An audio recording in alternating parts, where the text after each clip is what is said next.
మాట్లాడేటోళ్ళు లేరు, ఊరుకుంటోళ్ళు లేరు అనుకుంటారేమో. ఇగో ఈ జెండా రాకముందు లెక్క వేరే, ఇప్పుడు లెక్క వేరే.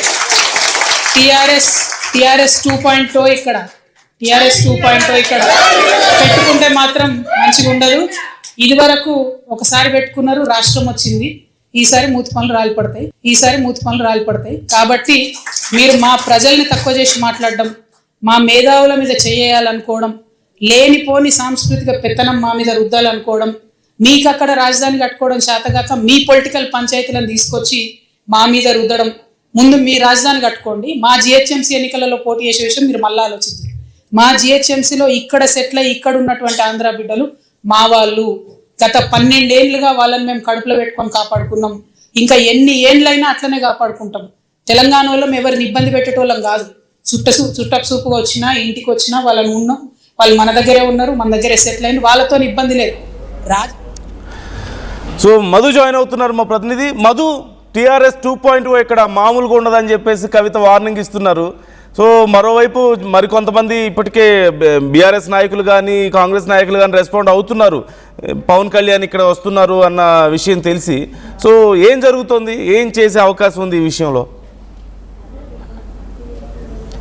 గతంలోనే జిహెచ్ఎంసీ ఎలక్షన్లలో పోటీ చేద్దామనేటువంటి సమాయత్తమయ్యారు. దానికి సంబంధించి సమీక్షలు నిర్వహించారు పవన్ కళ్యాణ్. ఇక్కడ జనసేన ఆధ్వర్యంలో టోటల్ జిహెచ్ఎంసీ పరిధిలో కార్పొరేటర్గా అవకాశం కల్పించాలి, చాలామంది నాయకులు పోటీ చేయాలనేటువంటిది సమాయత్తం చేశారు అప్పుడు ఆ టైంలో. కానీ బీజేపీ నాయకులు ఇంటికి వెళ్ళి మాట్లాడిన తర్వాత విరమించుకున్నారు. రీసెంట్గా కొండగట్టు ఆంజనేయ స్వామి ఆలయానికి అభివృద్ధి కోసం పవన్ కళ్యాణ్ అక్కడ వెళ్ళారు. దానికి సంబంధించిన నిధులు కేటాయించారు. అక్కడే ప్రైవేట్ ఫంక్షన్ హాల్లో జనసేన తెలంగాణ పార్టీకి సంబంధించినటువంటి నాయకులతో భేటీ అయ్యారు. ఆ భేటీ సందర్భంగానే సీరియస్గా వీళ్ళందరికీ సూచనలు చేస్తారు. తెలంగాణ జనసేన నాయకులకి తెలంగాణలో పార్టీ బలోపేతం కోసం దృష్టి పెట్టాలి, మీరంతా కూడా పబ్లిక్ ఇష్యూ మీద, పబ్లిక్ ఎజెండాగానే గ్రౌండ్ లెవెల్లో పనిచేయాలి, ఆ ఇష్యూస్ను ఫోకస్ చేయండి అంటూ ఆయన మాట్లాడారు. రాజకీయాలు పక్కన పెట్టండి, కేవలం ప్రజా సమస్యలపైనే ఫోకస్ చేయండి. అయితే ఆంధ్రాలో నాయకత్వం ఉంది, జనసేనకు అక్కడ ఎదగగలిగాము, మనం 21 సీట్లు గెలవగలిగాము.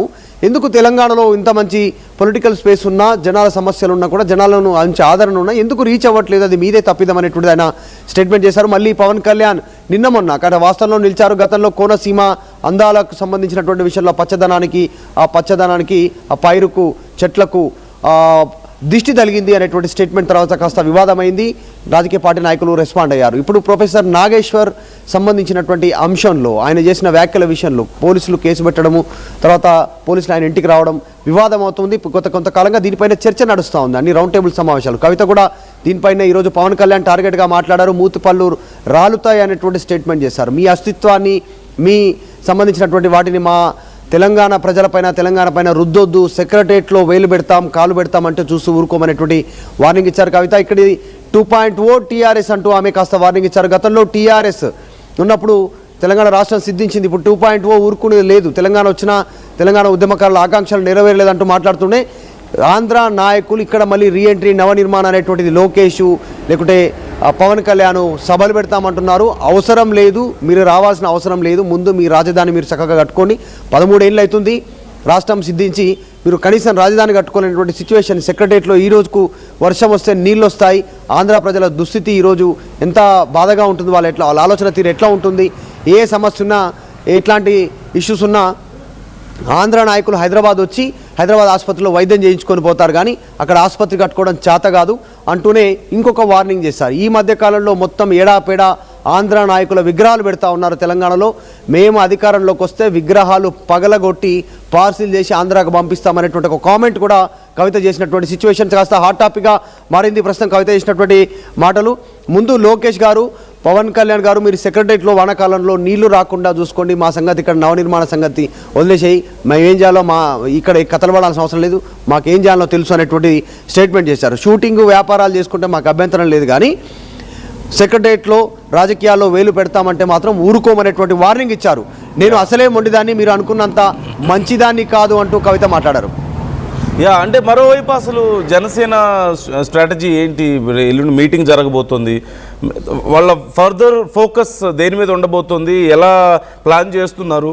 పూర్తి స్థాయిలో యాక్టివ్ అవబోతుందా జనసేన? అంటే మొన్నటి వరకు ఉన్నటువంటి రాష్ట్ర కమిటీలన్నిటినీ రద్దు చేస్తారు జనసేనకు సంబంధించి, తెలంగాణ రాష్ట్రానికి సంబంధించి. అంటే జనరల్ సెక్రటరీలు, యూత్ ప్రెసిడెంట్లు, మహిళా విభాగాలు, తర్వాత ఈ విభాగాలు ఏవైతే ఉన్నాయో జిల్లాల వారీగా ఇన్ఛార్జులు, అధ్యక్షులు, వాటన్నిటినీ క్యాన్సిల్ చేసి మొత్తం రామ్ తల్లూరి అనేటువంటి వ్యక్తిని ఈ పార్టీ జనరల్ సెక్రటరీగా నియమించారు పవన్ కళ్యాణ్. ఆయన ఆధ్వర్యంలో ప్రస్తుతం వర్కౌట్ చేస్తూ ఉన్నారు. సో కసరత్తు పూర్తయింది. నెక్స్ట్ మీటింగ్లో కమిటీ ప్రకటించి వచ్చేటువంటి జిహెచ్ఎంసీ ఎన్నికల్లో జనసేన పోటీ చేయడానికి సిద్ధమవుతున్నట్టుగా ప్రచారం జరుగుతూ ఉంది. పవన్ కూడా మొన్న కొండగట్టు సంబంధించినటువంటి ఆలయ అభివృద్ధి పనుల కోసం పోయిన తర్వాత అదే రోజు వీళ్ళందరికీ సూచన కూడా చేశారు. త్వరలో తెలంగాణలో పార్టీని విస్తరించబోతా ఉన్నాము, స్పేస్ ఉంది, ప్రజలు ఆదరించడానికి సిద్ధంగా ఉన్నారనేటువంటిది. కాబట్టి పార్టీని యాక్టివ్ చేయడానికి తెలంగాణలో పవన్ కళ్యాణ్ సిద్ధమవుతున్నారు. దాంట్లో భాగంగానే ఇప్పుడు జరగబోయేటువంటి సమావేశం, దాంట్లో చాలా కీలకంగా నాయకులను వచ్చే జిహెచ్ఎంసీ ఎలక్షన్లో సమాయత్తం చేయడానికి సిద్ధమవుతున్నట్టుగా తెలుస్తూ ఉంది. మరోవైపు జనసేన క్యాడర్ రెస్పాన్స్ ఎలా ఉంది ఈ విషయంలో? ఓవైపు తెలంగాణ నాయకులు ఇప్పుడు ప్రొఫెసర్ నాగేశ్వర విషయంలో కొంత రెస్పాండ్ అయ్యే ప్రయత్నం చేశారు, మళ్ళీ ఈవెన్ జర్నలిస్టుల నుంచి కూడా కొంత అగ్రెసివ్ రియాక్షన్స్ చూశారు.